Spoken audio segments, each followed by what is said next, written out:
yote katika jina la Bwana wetu Yesu Kristo. Gegasta Yesu. Samata jakait. Mwami afume. Afume. Mwadhani agosho. Nataka niseme maneno machache. Jambo la kwanza, una wazee ambayo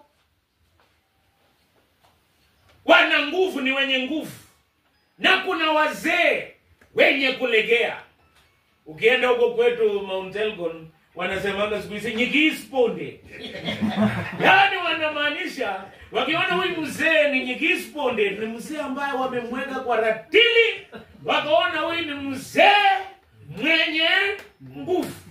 Lakini wakisema kuskusponde, yaani wanamaanisha huyu ni mzee wa kulegea. Kwa hivyo leo nataka kuzungumza nani kuhusu mzee wa nguvu ama mwanaume wa nguvu, na pia nitaangalia hapo ndani mzee mlegevu. Lakini najua kati yenu hakuna mlegevu hata moja.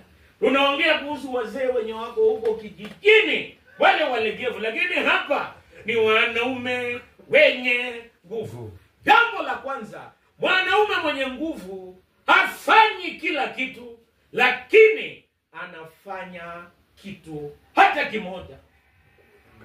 Wazee ambaye wamelegea wakati mwingi wanafanya kila kitu. Mtu mwenye anafanya kila kitu, anachukua kifunguo ni App Store, kifunguo ni busie, yaani ya unga, yaani yeye mwenyewe ndiye anaenda kushaga, sijui anaamini unga itaibiwa katikati, yaani yeye akatukun, anahesabu kuni ni ngapi, anahesabu kila kitu, hata mmeke hii, yaani anafanya kila kitu. Hapo na kitabu anaandika sile tukun. Na nakwambia wakati mwingi mzee ambaye ni mlegevu, yeye anafanya kila kitu kwa boma. Hata akienda kutembea huko, ninakwambia boma inasimama, kwa sababu kila kitu ni yeye. Sukari iko wapi? Yeye ndio anakifunguo. Mgeni akikuja atake kupikiwa chai, momi mpaka mwenye kifunguo akuje wafungue sukari, tena majani, yeye ndio anajua penye iko. Huyu mzee, kwa sababu nakwambia ni mlegevu, hajapatia watu majukumu, yeye amebeba kila kitu, na hiyo boma wakati mwingi haiendi popote. Nataka nikwambie, kwa boma yako